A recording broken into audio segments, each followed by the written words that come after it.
Tingkatan 4, Bab 4, Bukit Malawati. Bukit Malawati terletak di daerah Kuala Selangor. Daerah ini adalah merupakan pusat pemerintahan negeri Selangor pada masa dahulu sehinggalah ke tahun 1857. Kemudian pemerintahan telah berpindah ke Jugra, seterusnya ke Kelang. Kuala Selangor terus memainkan peranan penting dalam sejarah negeri Selangor, di mana daerah ini telah beberapa kali menjadi medan pertempuran yang melibatkan pihak Belanda dan seterusnya pihak Inggeris. Tangga 100 adalah merupakan tangga yang dibina untuk mendaki Bukit Selangor menuju terus ke pintu Malawati dari Pekan Kuala Selangor. Batu hampar terletak di pintu masuk Bukit Malawati. Di atasnya terdapat satu busur besar bersaiz 5 kaki panjang, 5 kaki lebar dan 1,5 kaki tinggi.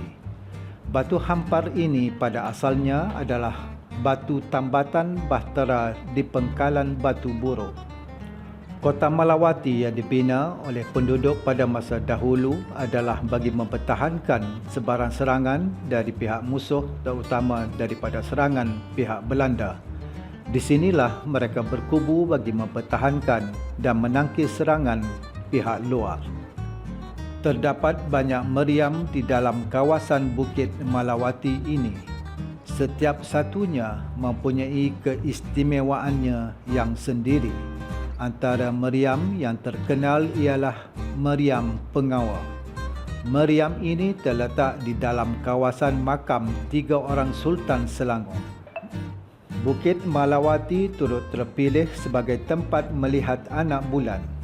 Di puncak bukit ini dibina satu balai cerap yang diberi nama Baitul Hilal.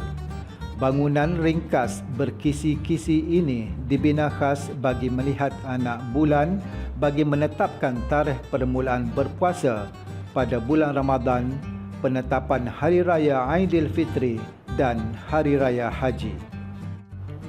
Makam di Raja Selangor adalah tempat bersemadinya 3 orang Sultan Selangor yang terawal.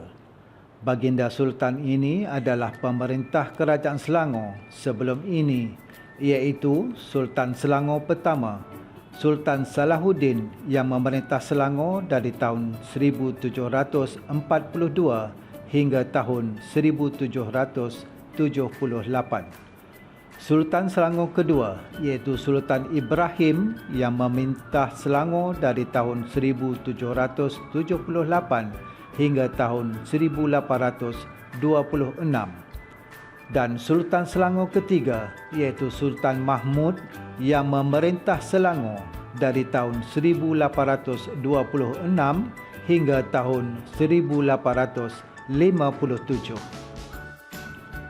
Tembok di sekeliling kota ini dibina oleh orang-orang Melayu ketika pemerintahan Sultan Selangor kedua sebagai salah satu usaha mempertahankan Kuala Selangor dari serangan Belanda.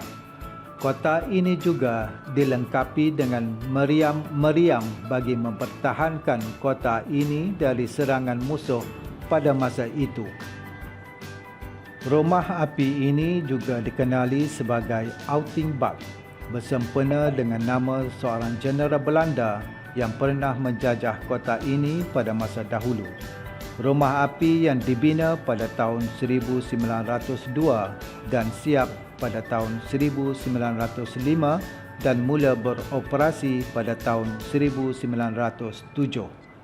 Dahulunya rumah api ini digunakan untuk memancarkan lampu bagi memudahkan kapal-kapal yang singgah di jeti-jeti Kuala Selangor pada masa itu. Telaga Tujuh asalnya adalah sebuah telaga yang mempunyai 7 mata air yang tidak pernah kering walaupun pada musim kemarau. Tetapi kini hanya terdapat beberapa buah sahaja yang tinggal manakala yang lainnya telah hilang terkambus. Di Bukit Malawati juga menempatkan berigi beracung yang pernah dijadikan tempat penyiksaan kepada penderhaka. Difahamkan air perigi berkenaan terkandung pelbagai jenis racun dan miang rebung. Pada zaman dahulu, perigi ini digunakan sebagai alat penyiksaan kepada pesalah serta penderhaka yang mana mereka akan direndam di dalamnya sehingga ke paras dagu. Mengikut sejarah, Bukit Malawati ini pernah ditakluki oleh Belanda dari tangan Sultan Ibrahim pada Julai 1784.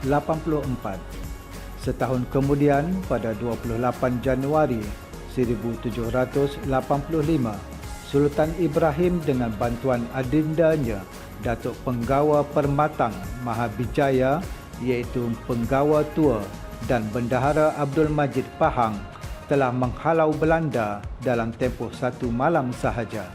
Serangan yang bermula selepas waktu Isyak itu telah berjaya menawan bukit ini sebelum fajar subuh menyingsing.